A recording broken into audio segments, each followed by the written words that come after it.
am not worried about Javonte Williams, and I'll tell you why.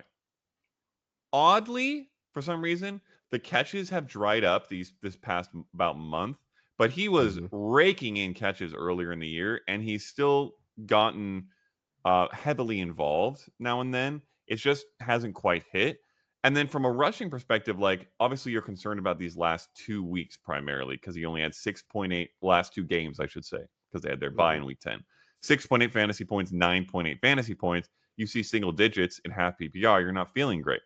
But in those 2 games, he had 15 carries for 83 rushing yards and 22 Mm. carries for 93 rushing yards.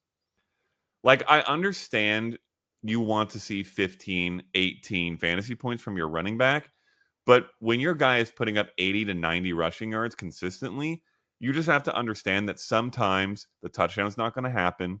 Sometimes they're not going to catch 3, 4 passes for 30 yards, and you're going to end up with these high single digit games. But that kind of involvement and that kind of production to me tells me that I'm still confident rolling him out there. The Eagles are a decent defense against the run. They're actually not terrifying in terms of fantasy Yeah. points, at least to running backs. So I'm rolling Javonte Williams out with confidence. I think he's a mid to high end RB2.